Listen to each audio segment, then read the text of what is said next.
대통령께서 청와대 떠나시면서 앞으로 어떤 일을 하실 것인가에 대해서 연구소 설립이나 출판 사업, 환경 개선 사업 여러 가지 기사들이 난무를 했었거든요.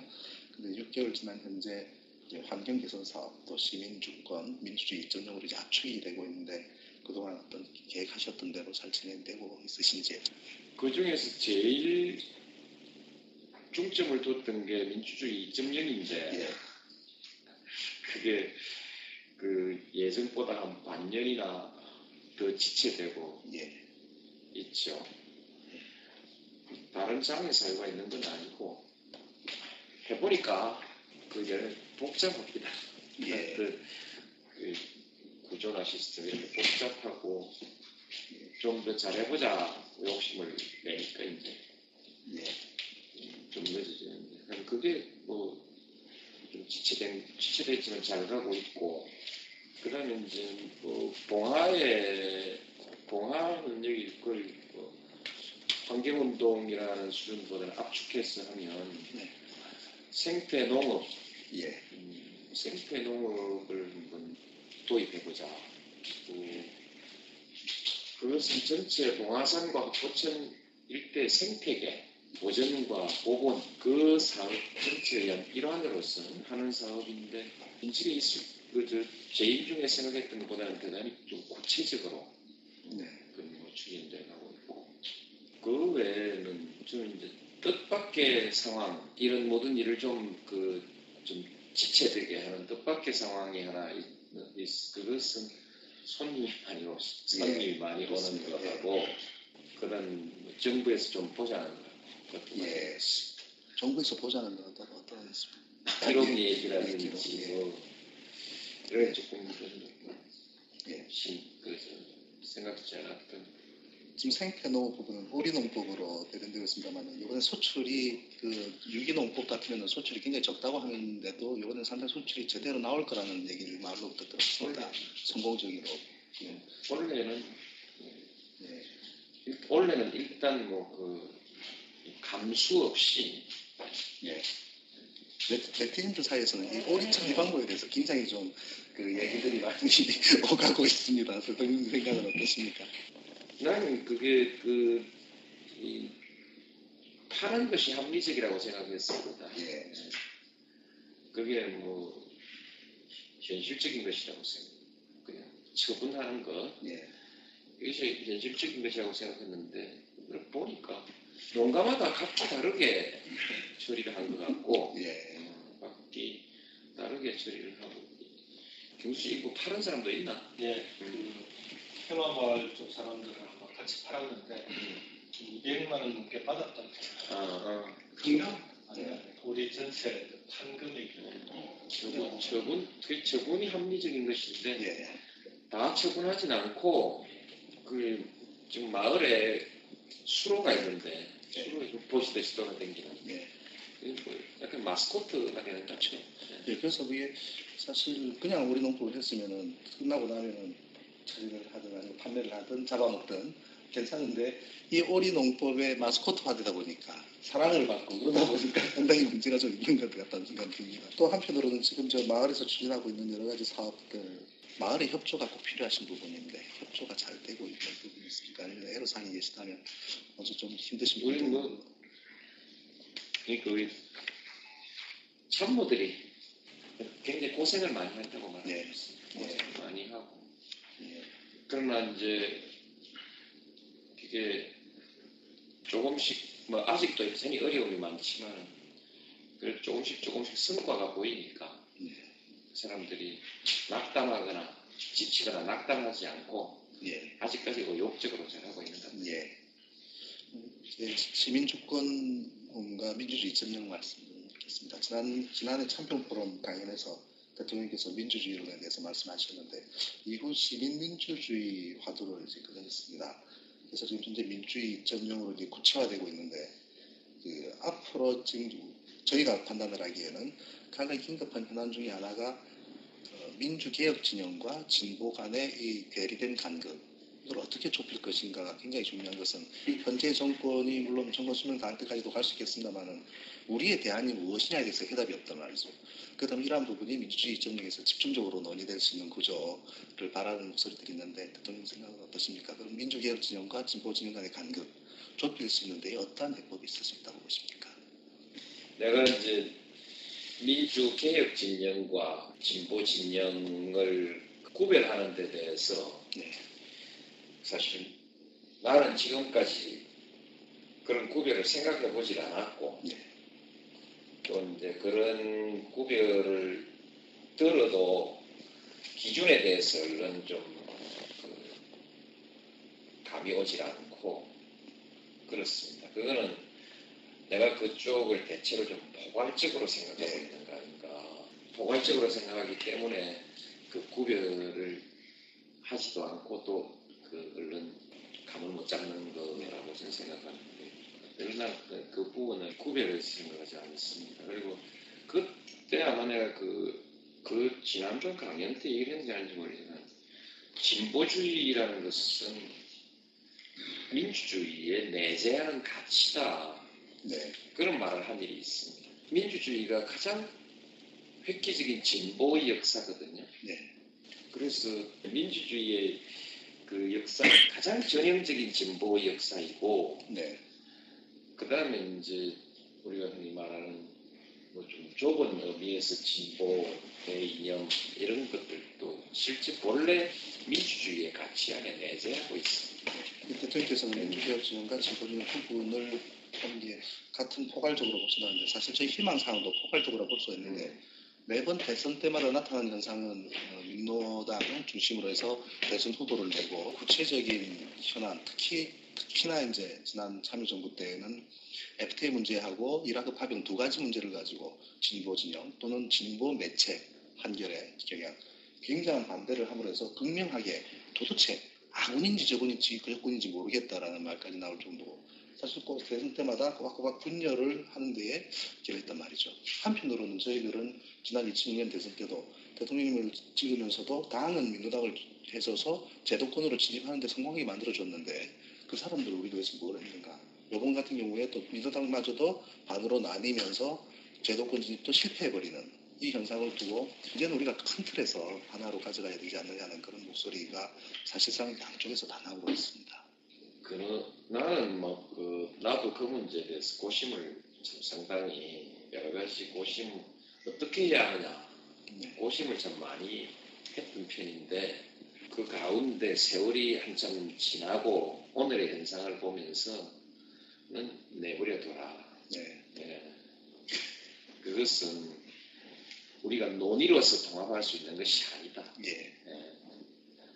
논의로서 토론을 통해서 또 대화를 통해서 그 논의의 과정을 거쳐서 통합되는 것이 아니다. 예. 결국 정치적 자유의 장이 마련되면 진보 보수, 진보적인 정치 노선, 보수적인 정치 노선 있게 마련이고 그 논의 안에서 또 항상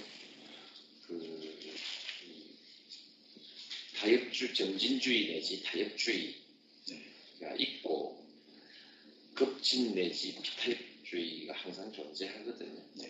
하고 그 세력이 좀 커지고 어느 세력이 그때 어떻게 더 커지느냐는 것은 역사적인 조건 그걸 말하자면 정치 세력의 뿌리죠. 역사적 조건 그 다음에 그 시기의 정치적 상황 그리고 정치 세력의 그 시기의 그 노선 여기에 따라서 이제 그 세가 결정이 되는데 그 세의 흐름을 결정하는 힘은 그들 사이에 있지 않고 국민들 사이에 있습니다. 국민들 사이에 있어서 뭐 복잡한 논의와 또는 뭐 합의 이런 과정을 거쳐서 분열과 통합 이런 것이 이루어지는 것이 아니고 아까 말했던 그런 그 재반 조건과 상황을 종합한 가운데 국민들의 선택에 따라서 이렇게 움직이게 되어 있거든요. 예. 되어 있기 때문에 저는 뭐 논의로서 풀 문제는 아니다. 예. 각자 갈 길을 가다 보면 그 갈 길 중에는 예. 아마 이 협력도 있고 통합도 있고 그럴 수 있다고 예. 보고 협력도 있고 분열도 있고 통합도 있고 뭐 그런 것이 예. 정치의 자연스러운 현실이라고 나는 그렇게 생각합니다. 예. 알겠습니다. 그리고 이제 퇴임하시고 이제 6개월 되셨습니다. 재임 때 못지않게 요즘 바쁜 날들 계신데 전국 각지에서 많은 분들 지금 찾아오고 계신데요. 시간이 지나면 좀 줄어들겠지 하는 생각도 없지 않았습니까? 언론 매체에서도 그렇고요. 근데 전혀 그런 기미는 보이지 않고요. 그래서 참 저희가 뵐 때마다 한편으로 기쁘면서도 너무 힘드실 것 같다고 우려를 하는 분들이 참 많습니다. 어떠십니까? 좀 힘드시죠? 아까 예상하지 않았던 상황이기 때문에 네. 이런저런 일에 좀 차질이 생기는 게 사실이죠. 예. 모든 일에 차질이 생깁니다. 개인 좀 쉬고 놀고 싶었는데 그것도 조금 차질이 생기고 예. 또 농사일에도 좀 타이트하게 좀 참여했으면 싶었는데 말하자면 노동도 좀 하고 그러고 싶었는데 그렇게까지 참여할 수 예. 말하자면 그렇게 깊이 참여하기가 어렵게 되고 2.0에 대해서도 초기에 좀 시스템 개발 과정을 주도해 가다가 예. 지금은 나는 이제 놓쳐버렸습니다. 그렇게 전부 다 지장이 있는 셈인데 역시 다행히 그 여기 농사도 우리 비스들이 뭐 내가 하는 것보다 훨씬 더 많은 몫을 해주고 있고 많은 사람들도 협력을 잘하고 예. 변화가 빠르게 변화하고 있고 예.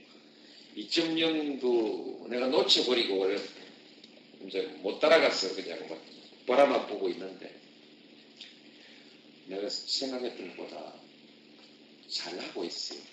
물론 보는 사람 따라 뭐 평가가 다르겠지만 모르는 사람은 평가를 쉽게 할 수 있지만은 이거 하는 일을 직접 그 하나 이렇게 개발 과정에 하나 토론을 함께 하던 사람으로서 이게 얼마나 어려운 일인지 이해를 하거든요. 그런 관점에서 볼 때는 기대 이상으로 잘 하고 있습니다. 시스템 개발팀이. 그래서 참 다행이죠. 다만 이제 사생활에 여유가 좀 없어진 거 그런 이제 이번 여름은 너무 뜨거워 몸살을 자주 오는데 이제 돌이켜보면 대통령께서 당선되시고 어떤 공약과는 관계없이 여러 가지 이것만은 꼭 고쳐놓고 싶다는 생각이 계셨던 부분이 있으셨을 겁니다. 그 중에서 이제 성공적으로 이루어져서 흡족하게 생각하시는 부분하고 그렇지 못해서 아쉬운 부분을 꼽는다면 어떤 점을 들 수 있겠습니까? 정말 이것만큼은 고치고 싶었다 하는 것이 이루신 부분과 그렇지 못한 부분. 흡족한 게 뭐가 있을까? 지금 뭐 완결된 것이 나도 없는 것 같아요. 근데 그 다음에 이제 아쉬운 거는 네. 정치적 관점에서 볼 수 있고 뭐 또 국정이나 정책 관점에서 볼 수 있는데 역시 가장 중요한 것은 정치적 관점에서의 정치 풍토. 네. 그 국민이 판단한다, 국민이 선택한다라고 내가 얘기를 했는데 그 선택을 교란하는 요인이 있거든요. 네. 국민의 선택을 교란하는 요인, 지역주의하고 얘기하는 것은 국민의 정책 선택을 끊임없이 방해하고 교란하고 방해하기 때문인데 그건 정치 문화 아니겠습니까? 그런 지역주의를 비롯해서 우리가 생각하는 정치 발전, 아마 지역주의 그런 것이 완전히 아쉬움으로 너무 완전히 대통령님 지시 여부와 관계없이 누구나 인정하는 것이 지난 5년 동안 이제 권위주의를 타파하신 부분이거든요. 특히 이제 임기 초에 평검사와의 대화 부분이 상당히 지금도 국민들 많은 사람들한테 인상이 깊게 남아 있는데, 근데 한편으로는 임기 초에 평검사들과의 대화를 통해서 너무 검찰을 자유로워진 부분이 없지 않은가. 다시 말해서 지금 현재 보면은 검찰의 참 권력이 굉장히 밀착해 있는 현실을 비교해서 놓고 본다면 당시에 너무 빨리 그렇게 한마디로 속된 말로 풀어져 버린 것이 아닌가 하는 지적에 대해서 지금 돌이켜 보시면 어떤 생각이 드십니까? 검찰을 장악했던 정권은 없습니다. 예, 네, 전두환 대통령 이후 5060 이후에 검찰을 장악했던 정권은 없습니다. 예, 그 YS 정권 같은 경우 뭐 상대적으로 검찰을 많이 활용했겠죠. 네. 활용했는데 결국 검찰권에 의해서 무너졌지 않습니까? 예, 그 다음에 뭐 김대중 대통령 시절에도 정권을 도와주는 검찰이 있었겠죠. 네. 일부 검찰은 정권을 적극적으로 도와주려고 노력한 검찰이 있지만 네. 그 내부에서 끊임없이 그 정권을 흔들었던 검찰은 여전히 존재했습니다. 이제 검찰이 하나라고 보면 안 됩니다. 아, 예, 예. 그래서 YS의 손발처럼 YS를 도운 검찰이 있는가 하면은 예, 말년에 와서 그 YS를 때려잡은 검찰이 공존하고 있는 데가 검찰 아닌가요? 예, 그걸 인정해야 됩니다. 일사불란하게 검찰을 장악한다는 것은 이제는 불가능한 시대거든요. 네. 언론을 두드려 잡기 전에는 그건 불가능합니다. 언론의 권력과 검찰의 권력이 시너지 효과를 더높여서 권력을 추구하는 형태를 나타낸다고 보시는 거죠. 하여튼 이 언론의 이거는 긍정적인 의미에 있어서 언론의 자유가 있는 나라에서 네.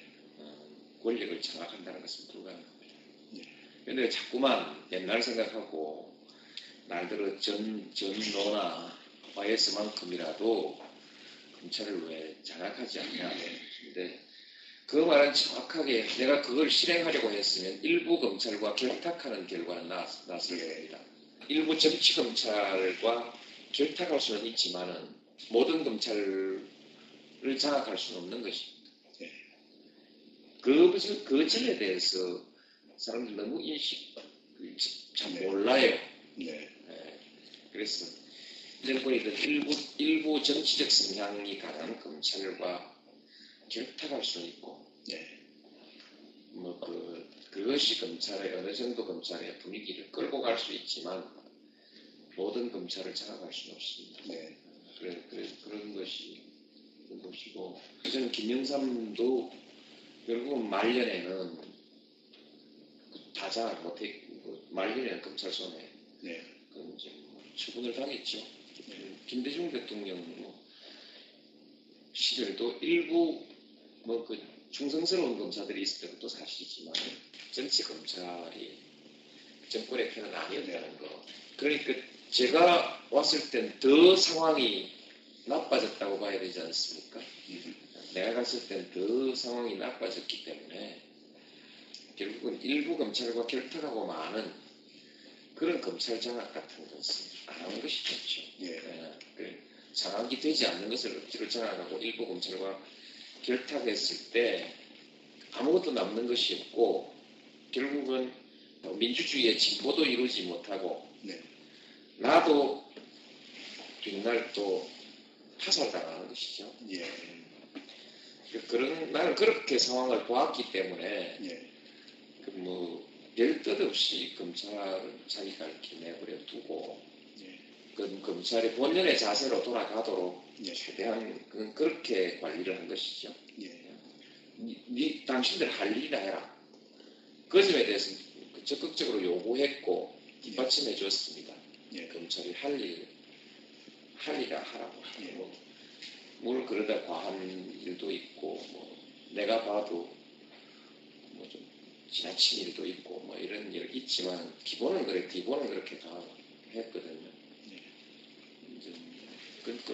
그래서 그 부분은 그 원칙대로 원리대로 한 거 이상 별다른 의미가 없다. 예. 원리대로 한 것 그 이상 별다른 의미가 없습니다. 예. 알겠습니다. 경제라든지 이런 국민적 관심사의 본연의 문제, 하여튼 국정 운영의 본질적인 문제는 어려움이 계속 있겠지만은 정치적 상황을 관리하는 것은 점점 안정돼갈 겁니다. 애들이 다들 보고를 하겠지만 정말 대통령님에 대한 그 많은 분이요. 야, 저 양반 하는데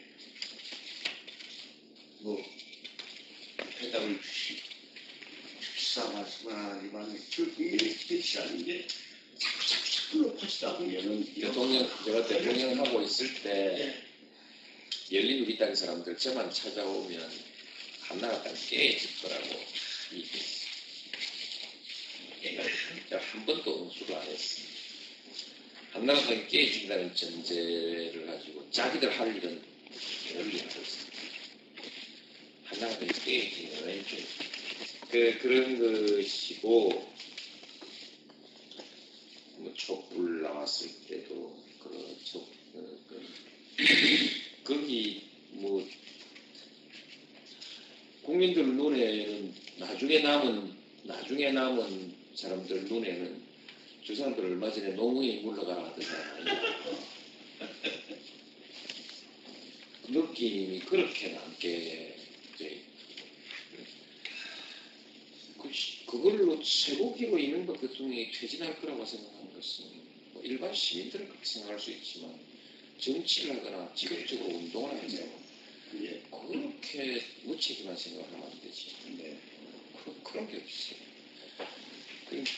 맨날 그 낙관적인 것 저거 깨질 거다 뭐 지금 상대방이 올라갈 거라고 그런 게 있는데 그렇지 않거든요. 지난번에 그저 지역구도 해소 차원에서 그 대연정에 대해서 그 이후로도 참 그런 여러 가지 시각이 있을 수가 있습니다. 그때 대통령께서는 대연정 제안은 대통령 후보 시절부터 구상을 하신 적도 있고요.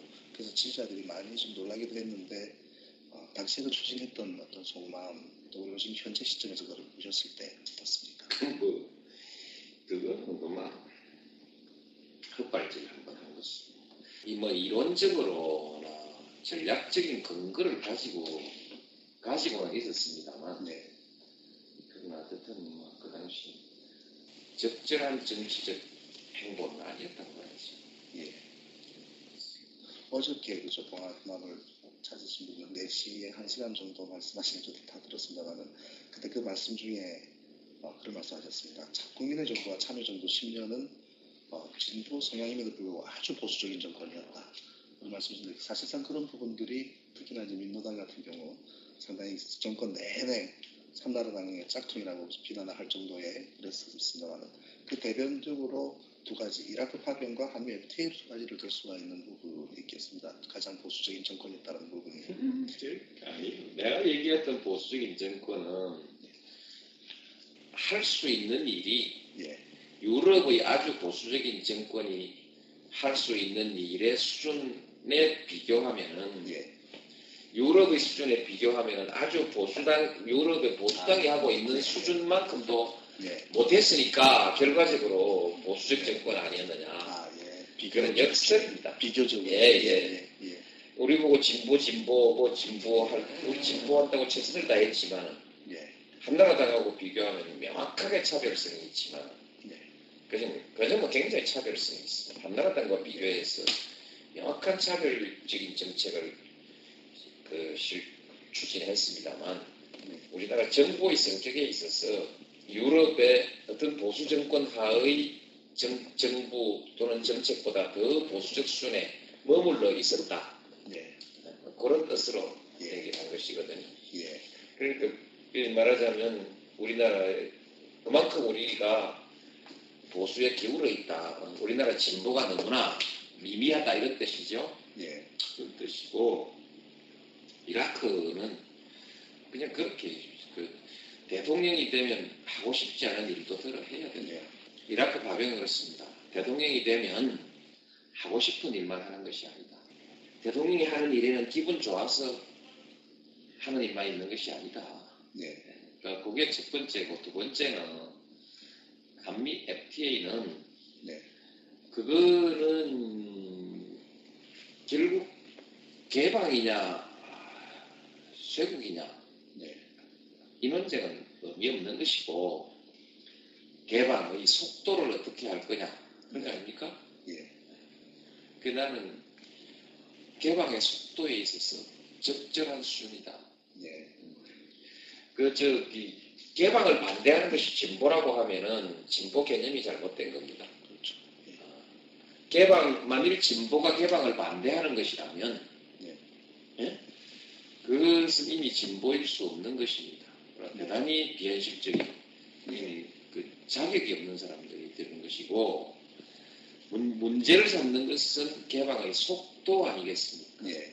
속도에 관한 비판으로 난 생각하는데 FTA 반대론자들이 그 개방의 속도에 관한 불만이 반대라고 생각하는데 나는 속도가 그만한 속도가 필요하다고 봤다는 것이죠. 예.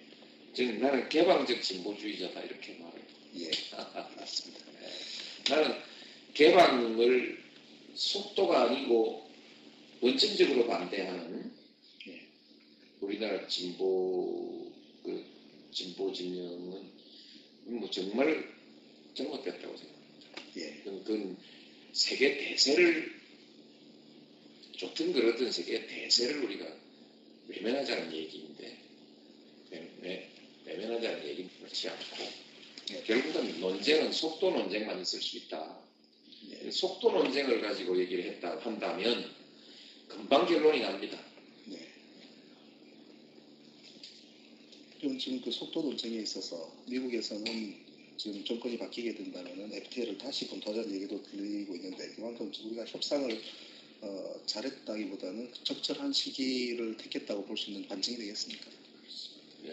나는 우리나라의 현재 우리나라 경제가 쭉 변화해가고 발전해가고 있는 과정에서 이거는 약간 도전적인 선택, 그로서 적절하다, 도전적 선택이 필요하다는 것과 하나는 불가피한 선택의 측면이 있습니다. 불가피한 선택의 측면은 중국과 FTA를 한다고 한다면 중국과 FTA를 한다고 하면 언제가 적절하다고 생각합니까? 중국과 FTA를 한다면 그러니까 굉장히 충격입니다. 우리가 중국과 FTA를 언제쯤 하는 것이 적절할 것인가를 한번 전제로 해두고 역산에서 거기에 필요한 만큼의 구조조정, 국내 경제 구조조정을 해야 되거든요. 준비를 해야 되거든요. 그 준비는 경제 구조조정이거든요. 사람 쫓아내는 게 구조조정이 아니고 경제 체질 개선을 해야 되는 것이거든요. 경제 체질을 중국과 FTA에 맞추어서 지금부터 체질을 준비해 나가야 되는 것인데 그 준비를 아무 충격 없이 준비가 되냐? 충격 없으면 준비를 안 해요. 그러니까 가만히 있다가 중국하고 FTA를 했을 때 벌어지는 사태가 훨씬 더 바람직하겠느냐. 그 앞에 그보다 충격이 작은 FTA들을 배치해서 국내의 구조조정을 강요해 나가는 것이죠. 강요해 나가면서 중국과 FTA의 사전 대비를 해 면역력을 준비시켜 나가는 것이 적절하냐. 그런 점에서 중국과 FTA를 생각하면 불가피한 것이었고,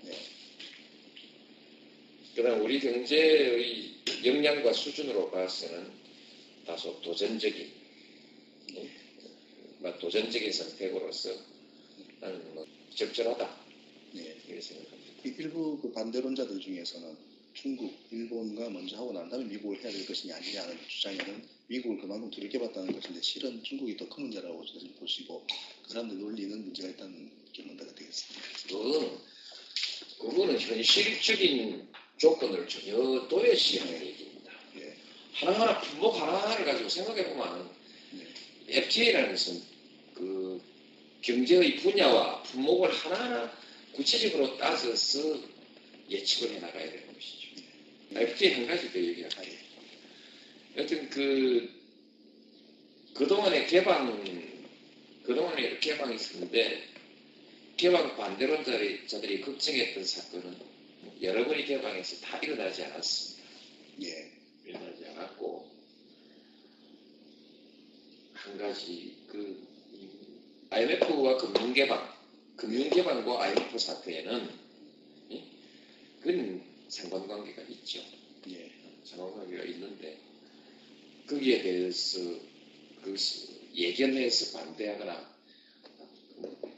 그런 난또 잘 기억을 못합니다. 어쨌든 상관관계가 있는 거 한 가지인데 거기에 대해서 우리 국내에서 그것을 예견했던 사람은 거의 없습니다. 예. 그런 칠레 FTA까지 하여튼 뭐 그렇게 떠들었던 사태는 다 발생하지 않았습니다. 예. 참여정부 초기 당내에서 발목을 잡았던 부분이 개혁과 실용 논란이 그때 있었는데요. 근데 지금 현재 일어난 민주당을 보면 또다시 그 조짐이 서서히 보이고 있습니다. 개혁과 실용이 개혁이냐 실용이냐를 놓고 둘 중 하나를 선택하는 문제로 봐야 될 것인지 아니면 그 개혁 실용이라는 것을 그 논의 자체가 문제인 것인지 그 부분에 대해서 어떻게 조언해 말씀해 주신다면요. 또 한편으로는 그때 너무 당을 일찍 당정 분리를 너무 일찍 추진했던 부분은 없지 않는가 하는 부분에 대해서 어떻게 생각하십니까? 개혁과 실용의 차이를 아직 모릅니다. 네. 현실적인 조건을 존중한다는 것이 실용 아니겠습니까? 그런데 어떤 개혁주의자가 현실에 맞지 않는 개혁을 하는 사람이 어디 있습니까? 예. 어떤 개혁주의자도 현실을 무시한 개혁을 하진 않습니다. 예. 그러니까 개혁과 실용을 구분하고 논쟁하는 것 자체가 무의미한 것이고 개혁이 추구해야 될 본질적 가치를 훼손하면서 그걸 실용이나 이름 갖다 붙이고 그러면 안 되지. 예. 그래서 아까 두 번째 말씀드렸던 그 당정 분리 이거는 내가 당정 분리한 거 아니고 이미 다 당정 분리가 돼 있었어요.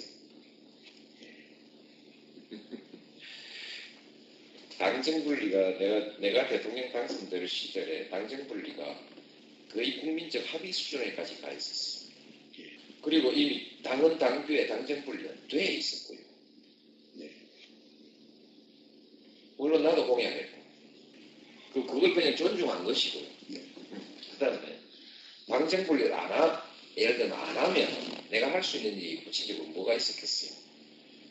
할 수 있는 일이 뭐가 있겠습니까? 공천권 행사하겠다. 당직을 내가 임명하겠다. 당헌에 위배되는데 어떻게 할 수 있습니까? 당정 분리 안 하면 당정 분리 안 하면 그거 해야 되거든. 당직 임명권을 행사해야 되거든. 근데 당헌상 불가능해요. 공천권 그것도 당헌상 불가능하고 그 다음에 그 정무수석 가지고 자꾸 그러는데 그건 총재가 당을 지휘할 때 성지처럼 있는 사람이 정무수석입니다. 성지 노릇을 하는 사람이 정무수석인데 이 정무수석이 전 분야에 관해서 당정 협의를 하는 사람 아닙니다. 당정 협의는 매 장관들이 다 분야별로 다하게 되어 있습니다. 그 정무수석 혼자 할 수 있는 일이 아니고요. 옛날에 성지 시절에 하던 거겠죠. 대통령의 의중이 이거요. 의중이 이거요 하고 엄밀히 말전화로 댕기고 침 놓고 댕기는 사람이죠.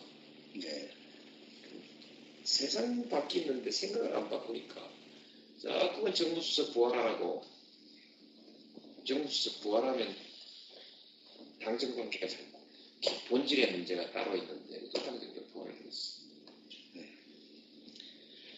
대통령께서 5년간 대통령이 계시면서 가장 어느 부분 중에 하나가 이제 남북 정상회담이 됐습니다. 그래서 곧 10월 4일 되면은 6주년이 됩니다만은 최근에 북한의 통미분함이나 금강산 피격, 아시안 지역 포럼 여러 가지 경색되고 있는 가운데 오늘 아침에는 핵불로화 중단 선언이 나왔습니다.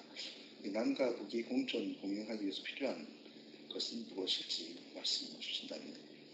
본질에 충실하게 대응해야 됩니다. 본질에 맞게 대응해야지. 그 다음에 얘기가 길어서 설명을 다 할 수도 없고. 네. 사실 또 그 합의 사항인데 그 합의 사항이 정권이 바뀌었다고 해서 연속성을 갖지 못하는 부분 참 안타까운 부분 아니에요? 남북 관계는 분단 국가지 않습니까?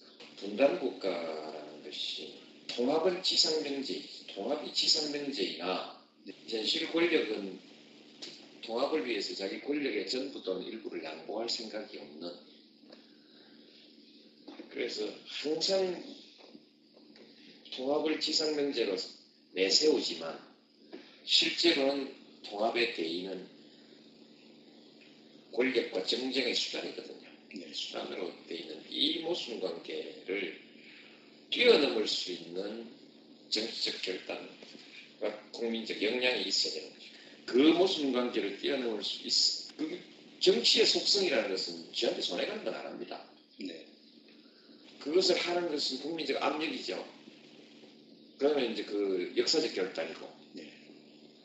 그러니까 이런 모순 관계라는 것을 이해하고 한다면 통합이라는 것을 제발하고 정치인들이 무슨 방안하고 갖고 놀지 않았으면 좋겠다. 예. 정직한 항상 국민과 역사 앞에 아주 정직한 자세로 써야 한다. 이 국면에서는 지금 대화의 국면인데 대결적 사고를 가지고 남북관계를 하면 안 된다는 게 본질에 관한 문제예요. 본질에 관한 그런 것입니다. 대결적 국면으로 가서는 안 되고 동맹관계와 남북관계를 놓고 무슨 뭐 선택적인 문제로 생각하는 이런 사고 이런 것들이 본질적인 장애 요소라고 한다면 그다음은 어쨌든 간에 이런 요소 이외에는 외교적 속성을 가지고 있거든요. 대화, 협상이라는 외교적 행위의 일반 원칙을 다 존중해야 되는 것이거든요. 지금 우리 남북 관계에서 이런 통합의 명분을 경쟁의 수단으로 전락시켜 놓고 있고 남북 관계 본질적 접근에 말하자면 의지가 없고 국면에 있어서 대화의 국면을 말하면서 매일 대결적인 발언들만 해왔고 행동들만 해왔고 그리고 무슨 동맹과 남북 관계를 마치 선택적인 것처럼 계속 그렇게 해왔고 그렇게 되니까 적대관계를 가지고 있으니까 계속 경쟁관계, 적대관계 사고에서 벗어나지 못하니까 외교의 일반 원칙조차도 지키지 않는다. 쌍방 다 그렇지만 외교의 일반 원칙 지키지 않으니까 그게 문제 아니다. 그래서 기본의 문제라고 생각합니다. 지금도 우리 국민들은 굉장히 피로도가 상상을 넘고 있는데 사실 민주주의 큰 틀마저 위협받는 것 아니냐는 우려가 나오고 있습니다. 세간에는 대통령 한 사람 바뀌었을 뿐인데 라는 말이 있습니다만 그거와는 별개로 또 2008년 지금 우리 사회가 요동을 치고 있는 이 원인 중에는 어떤 구조적인 문제점이 또 있지 않나 하는 그런 생각을 또 해보게 됩니다. 어떤 문제를 가진 정치 세력에 관한 문제, 어떤 한 사람의 선택의 문제가 아니라 그런 정치 구조적인 그에 대해서 어떻게 보고 계십니까? 나는 국민의 수준이라고 생각합니다. 국민의 수준.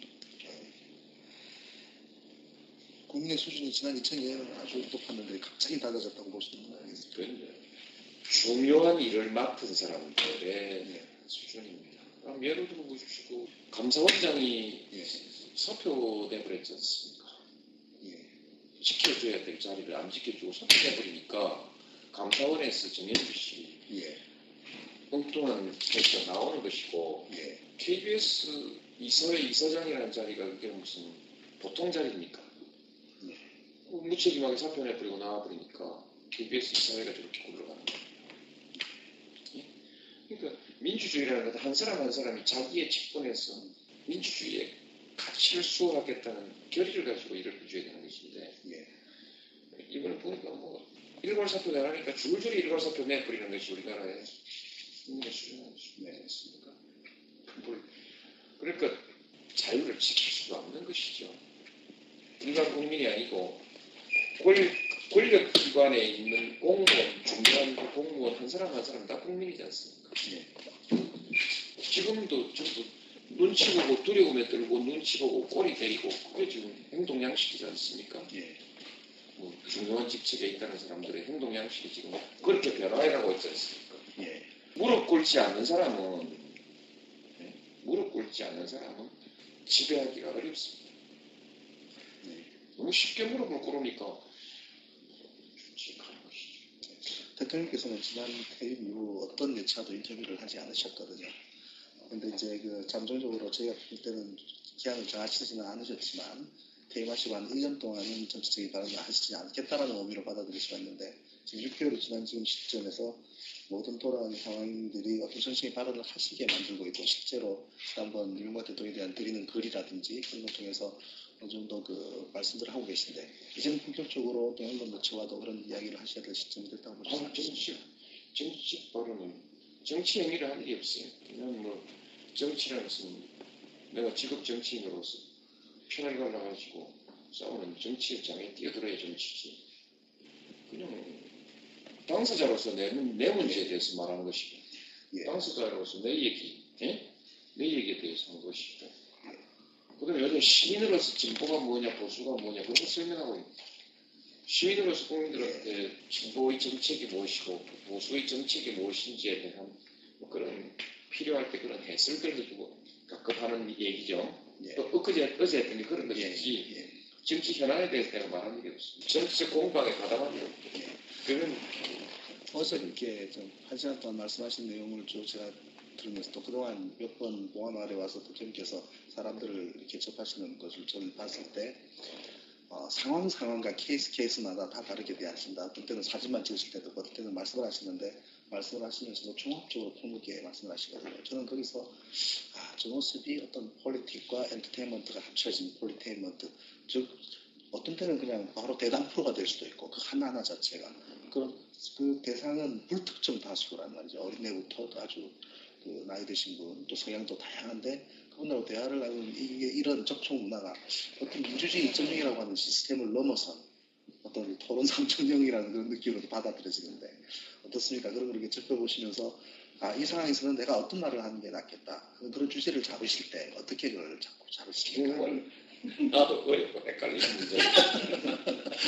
대답은 정말 정리 안 되는 것인데 하여튼 현안 문제에 대해서 이 사람이 어떤 생각을 갖고 있냐에 따라서 네 편, 내 편 가르는 것은 대부분 실패합니다. 네.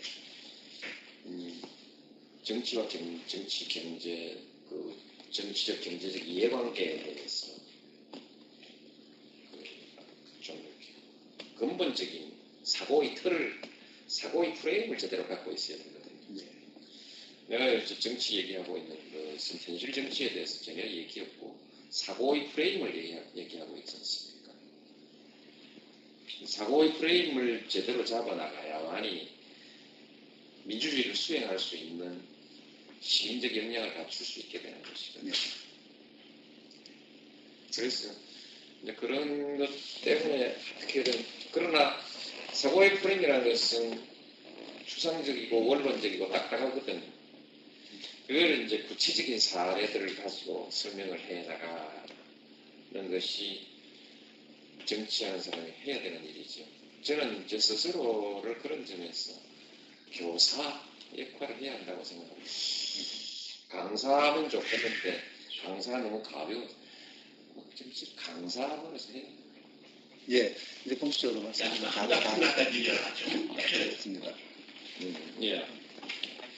그런 뭐 그렇습니다. 우리 뭐 얘기는 다 들었어야 생각하는데 우리가 그 반만년 역사 뭐 어느 나라 훨씬 뭐 한국에서 반만년 역사가 아니고 기록이 있는 역사 되게 5,000년, 반만년 보는데 그 기간 동안에 인지와 기술이 엄청나게 기술과 인지가 엄청나게 그 팽창됐는데 그래서 사람들은 다 발전이라고 생각하죠. 진보라고 생각합니다.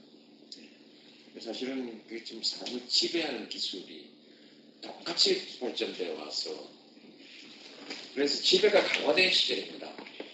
인류에서 5,000년 중에 4,700년은 지배를 강화해온 시간입니다. 나는 그 역사의 퇴보라고 생각하거든요. 그러니까 역사의 진보는 이제 한 300년밖에 안 된다는 것이죠. 근데 뭐 아직도 긴 세월 동안 일본 민주주의를 위한 시민적 노력이 계속돼 갈 거라고 생각합니다. 우리가 회사에서 한 해 결산을 하는데 요즘 회사 사장들도 전임자가 좋은 아이템 개발해놓고 물러가고 나면 후임자 들어와서 수익 좋아지면 손익계산서만 가지고 스탁옵션도 받고 하고 그리고 결산하는데 이제 매번 주주총회하고 뭐 결산하고 사장 뽑고 그게 회사 발전에 그 주주총회가 무슨 획기적이고 본질적인 변화를 주는 건 아니거든요. 전체적으로 그 회사의 경영혁신, 기술혁신 이런 큰 문화를 만들어 나가야 이제 승부가 나는 거죠. 그래서 뭐 우리가 4년마다 한 번씩 하는 중간 결산 거기에 전체를 다 쏟아부을 이유가 없다. 중간 결산하는 사람, 이번에 중간 결산하는 사람 중간 결산하고 10년을 내다보고 기술 개발을 하는 사람 기술 개발하는 거지. 우리는 시민 조직을 해 나가는 것이고 그런 것이죠. 그 언제 역사의 완결이 무슨 역사에 얼마나 완결이 있겠어. 그냥 내가 사는 동안에 열심히 성실히 또 좋을 때 있으면 요번에 뭐 또 매상이 좀 괜찮으면 결산 한번 하고. 김대중 노무현 다 소수파입니다. 선거에 쓰기니까 다수파가 된 줄 아는데 정말 말씀 이인재 덕분에 소수파 이런 얘기 많이 했죠. 예. 소수파? 저쪽에서 했어. 줄이 소수파인데. 시민광장 왔을 때 예. 여러 번 대통령 한 번씩 저희 서프라이즈 보십니까? 각각 들어가는데 요새 줄기차게 지난번 뭐 손질하더니 빼버리더라고. 없어졌습니다. 도로도 안 들어진 게. 저는 민주주의 2.0 그 토론 방식도 참 좋은데 또 한편으로는 대통령께서 지금 계속 사람들 만나는 부분을 이걸 온라인상으로 실시간 동상으로 좀 문제가 있지만 영상으로 저희가 만들어서 부분적인 편집을 해서 한번 리뷰를 거친 다음에 어딘가 쭉 걸리면 참 좋겠다는 생각을 많이 합니다. 왜냐하면 어제 같은 경우도 덕담 한번 해주십시오. 이 한 질문에 꼬리에 꼬리를 물면서 천천히 하는데 그만큼 좋은 강의 자리가 없거든요. 저 그래서 녹음은 다 했습니다. 그래서 저희들이 텍스트 만들었는데 그런 거를 한 번씩 만들어서 우리 그저 몇 월 며칠 강의 내용 이렇게 잘된 겁니다. 했으면 참 좋겠다 생각을 참 많이 했어요. 스프라이즈 굉장히 좀 노력을 많이 해요. 많이 하는데 나는 오히려 뭐 얼핏 듣고 주간지 때문에 오히려 역량이 좀 소모되면 어쩌냐 이런 걱정을 했었죠. 감사합니다. 이렇게.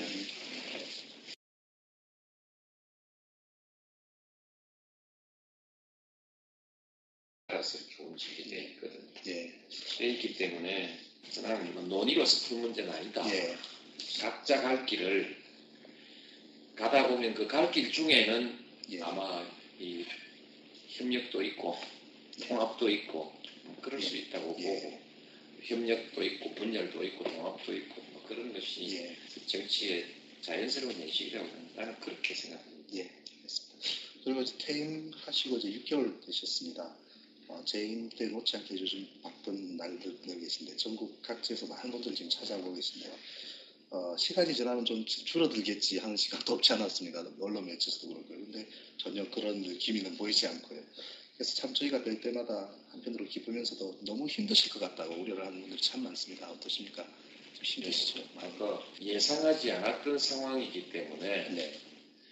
이런저런 일에 좀 차질이 생기는 게 사실이죠. 예. 모든 일에 차질이 생깁니다. 개인 좀 쉬고 놀고 싶었는데 그것도 조금 차질이 생기고 예. 또 농사일에도 좀 타이트하게 좀 참여했으면 싶었는데 말하자면 노동도 좀 하고 그러고 싶었는데 그렇게까지 참여할 수 말하자면 그렇게 깊이 참여하기가 어렵게 되고 2.0에 대해서도 초기에 좀 시스템 개발 과정을 주도해 가다가 지금은 나는 이제 놓쳐버렸습니다. 그렇게 전부 다 지장이 있는 셈인데 역시 다행히 그 여기 농사도 우리 비스들이 뭐 내가 하는 것보다 훨씬 더 많은 몫을 해주고 있고 많은 사람들도 협력을 잘하고 변화가 빠르게 변화하고 있고 2.0도 내가 놓쳐버리고 이제 못 따라갔어. 그냥 뭐 바라만 보고 있는데 내가 생각했던 것보다 잘하고 있어요. 물론 보는 사람 따라 뭐 평가가 다르겠지만 모르는 사람은 평가를 쉽게 할 수 있지만은 이거 하는 일을 직접 그 하나 이렇게 개발 과정에 하나 토론을 함께 하던 사람으로서 이게 얼마나 어려운 일인지 이해를 하거든요. 그런 관점에서 볼 때는 기대 이상으로 잘 하고 있습니다. 시스템 개발팀이. 그래서 참 다행이죠. 다만 이제 사생활에 여유가 좀 없어진 거. 그런 이제 이번 여름은 너무 더워. 몸살을 자주 오는 저 이제 돌이켜보면 대통령께서 당선되시고 어떤 공약과는 관계없이 여러 가지 이것만은 꼭 고쳐놓고 싶다는 생각이 계셨던 부분이 있으셨을 겁니다. 그 중에서 이제 성공적으로 이루어져서 흡족하게 생각하시는 부분하고 그렇지 못해서 아쉬운 부분을 꼽는다면 어떤 점을 들 수 있겠습니까? 정말 이것만큼은 고치고 싶었다 하는 것이 이루신 부분과 그렇지 못한 부분.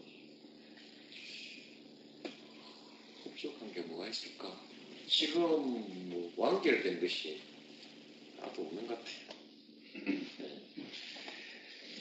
근데 그 다음에 이제 아쉬운 거는 정치적 관점에서 볼 수 있고 뭐 또 국정이나 정책 관점에서 볼 수 있는데 역시 가장 중요한 것은 정치적 관점에서의 정치 풍토. 그 국민이 판단한다, 국민이 선택한다라고 내가 얘기를 했는데 그 선택을 교란하는 요인이 있거든요. 국민의 선택을 교란하는 요인, 지역주의하고 얘기하는 것은 국민의 정책 선택을 끊임없이 방해하고 교란하고 방해하기 때문인데 그건 정치 문화 아니겠습니까? 그런 지역주의를 비롯해서 우리가 생각하는 정치 발전, 아마 지역주의 그런 것이 완전히 아쉬움으로 너무 완전히 대통령님 지시 여부와 관계없이 누구나 인정하는 것이 지난 5년 동안 이제 권위주의를 타파하신 부분이거든요. 특히 이제 임기 초에 평검사와의 대화 부분이 상당히 지금도 국민들 많은 사람들한테 인상이 깊게 남아 있는데, 근데 한편으로는 임기 초에 평검사들과의 대화를 통해서 너무 검찰을 자유로워진 부분이 없지 않은가. 다시 말해서 지금 현재 보면은 검찰이 참 권력이 굉장히 밀착해 있는 현실을 비교해서 놓고 본다면 당시에 너무 빨리 그렇게 한마디로 속된 말로 풀어져 버린 것이 아닌가 하는 지적에 대해서 지금 돌이켜보시면 어떤 생각이 드십니까? 검찰을 장악했던 정권은 없습니다. 전두환 대통령 이후 5060 이후에 검찰을 장악했던 정권은 없습니다. 그 YS 정권 같은 경우 뭐 상대적으로 검찰을 많이 활용했겠죠. 활용했는데 결국 검찰권에 의해서 무너졌지 않습니까? 그 다음에 뭐 김대중 대통령 시절에도 정권을 도와주는 검찰이 있었겠죠. 일부 검찰은 정권을 적극적으로 도와주려고 노력한 검찰이 있지만 그 내부에서 끊임없이 그 정권을 흔들었던 검찰은 여전히 존재했습니다. 이제 검찰이 하나라고 보면 안 됩니다. 그래서 YS의 손발처럼 YS를 도운 검찰이 있는가 하면은 말년에 와서 결국 YS를 때려잡은 검찰이 공존하고 있는 데가 검찰 아닌가요? 그걸 인정해야 됩니다. 일사불란하게 검찰을 장악한다는 것은 이제는 불가능한 시대거든요. 언론을 두드려 잡기 전에는 그건 불가능합니다. 언론의 권력과 검찰의 권력이 시너지 효과를 더 높여서 권력을 추구하는 형태를 나타낸다고 보시는 거죠. 하여튼 이 언론의 이거는 긍정적인 다 처분하진 않고 지금 마을에 수로가 있는데 수로 보시듯이 돌아다니는 예. 약간 마스코트가 되는 것 같아요.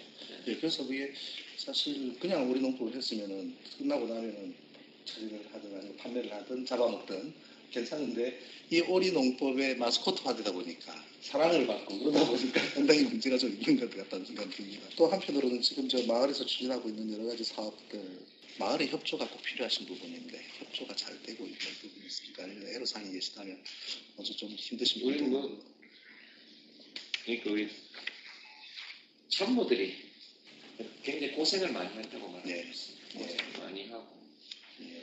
그러나 이제 이게 조금씩 뭐 아직도 여전히 어려움이 많지만 그래도 조금씩 성과가 보이니까 예.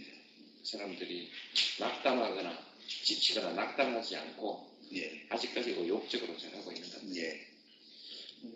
시민주권과 민주주의 점령 말씀드리겠습니다. 지난해 참평 포럼 강연에서 대통령께서 민주주의론에 대해서 말씀하셨는데 이후 시민민주주의 화두를 이제 꺼냈습니다. 그래서 지금 현재 민주주의 점령으로 이제 구체화되고 있는데 앞으로 지금 저희가 판단을 하기에는 가장 긴급한 현안 중에 하나가 민주개혁 진영과 진보 간의 이 대립된 간극 이걸 어떻게 좁힐 것인가가 굉장히 중요한 것은 현재 정권이 물론 정권 수명 다할 때까지도 갈 수 있겠습니다만은 우리의 대안이 무엇이냐에 대해서 해답이 없단 말이죠. 그다음 이러한 부분이 민주주의 점령에서 집중적으로 논의될 수 있는 구조를 바라는 목소리들이 있는데 대통령 생각은 어떠십니까? 그럼 민주개혁 진영과 진보 진영 간의 간극 좁힐 수 있는데 어떠한 해법이 있을 수 있다고 보십니까? 내가 이제 민주 개혁 진영과 진보 진영을 구별하는 데 대해서 네. 사실 나는 지금까지 그런 구별을 생각해 보질 않았고 네. 또 이제 그런 구별을 들어도 기준에 대해서는 좀 감이 오질 않고 그렇습니다. 그거는 내가 그쪽을 대체로 좀 포괄적으로 생각하고 있는 거 아닌가. 포괄적으로 생각하기 때문에 그 구별을 하지도 않고 또 그 얼른 감을 못 잡는 거라고 저는 생각하는데 그러나 그 부분을 구별해서 생각하지 않습니다. 그리고 그때 아마 내가 그 지난번 강연 때 얘기를 했는지 아닌지 모르지만 진보주의라는 것은 민주주의에 내재하는 가치다. 네. 그런 말을 한 일이 있습니다. 민주주의가 가장 획기적인 진보의 역사거든요. 네. 그래서 민주주의의 그 역사 가장 전형적인 진보의 역사이고, 네. 그 다음에 이제 우리가 흔히 말하는 뭐 좀 좁은 의미에서 진보의 이념 이런 것들도 실제 본래 민주주의의 가치 안에 내재하고 있습니다.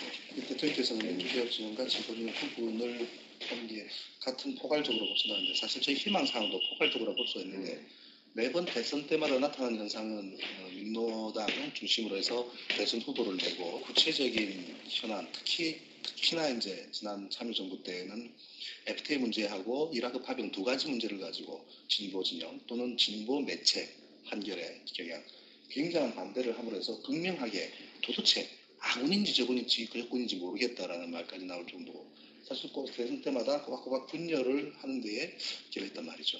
한편으로는 저희들은 지난 2006년 대선 때도 대통령님을 찍으면서도 당은 민주당을 해서서 제도권으로 진입하는 데 성공하게 만들어줬는데 그 사람들을 우리가 위해서 뭘 했는가. 이번 같은 경우에 또 민주당마저도 반으로 나뉘면서 제도권 진입도 그러니까 이 현상을 두고 이제는 우리가 큰 틀에서 하나로 가져가야 되지 않느냐는 그런 목소리가 사실상 양쪽에서 다 나오고 있습니다. 나는 나도 그 문제에 대해서 고심을 참 상당히 여러 가지 고심 어떻게 해야 하냐 고심을 참 많이 했던 편인데 그 가운데 세월이 한참 지나고 오늘의 현상을 보면서는 내버려둬라. 네. 그것은 우리가 논의로서 통합할 수 있는 것이 아니다. 예. 논의로서 토론을 통해서 또 대화를 통해서 그 논의의 과정을 거쳐서 통합되는 것이 아니다. 예.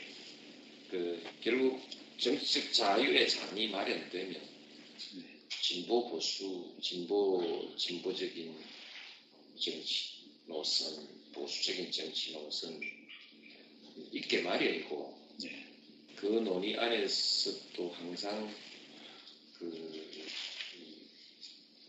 타협주 정진주의 내지 타협주의가 있고 급진 내지 비타협주의가 항상 존재하거든요. 네. 하고 그 세력이 좀 커지고 어느 세력이 그때 어떻게 더 커지느냐 하는 것은 역사적인 조건, 네. 그걸 말하자면 정치 세력의 뿌리죠. 역사적 조건, 그 다음에 그 시기의 정치적 상황,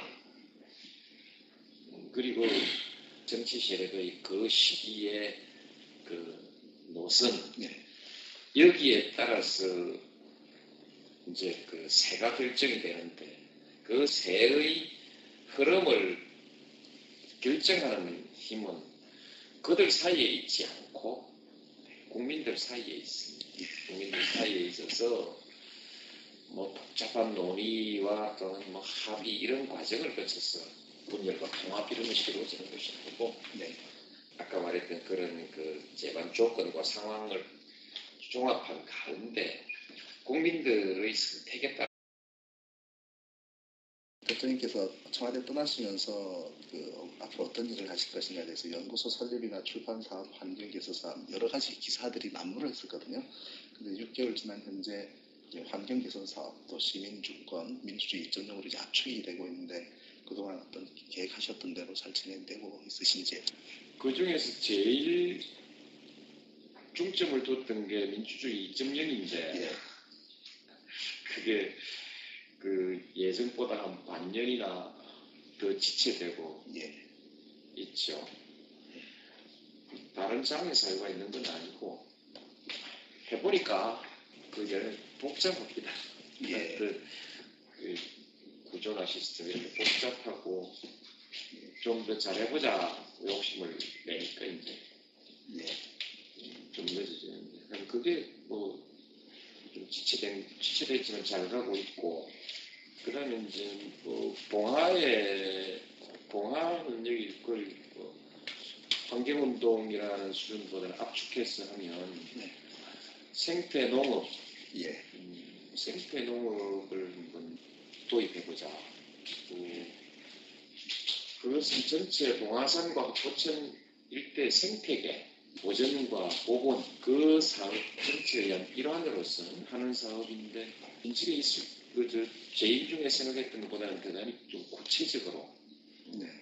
추진돼 가고 있고 그 외에는 좀 이제 뜻밖의 상황 이런 모든 일을 좀 지체되게 하는 뜻밖의 상황이 하나 그것은 손님이 많이 많이 오는 거하고 그런 정부에서 좀 보자는 거. 예. 정부에서 보자는 건 어떤 기록 얘기라든지 뭐 이런 조금 예. 생각지 않았던 지금 생태농업 부분은 오리농법으로 대변되고 있습니다만 이번에 소출이 그 유기농법 같으면 소출이 굉장히 적다고 하는데도 이번에 상당히 소출이 제대로 나올 거라는 얘기를 말로부터 들었습니다. 성공적으로. 예. 원래는 일단 감수 없이 예.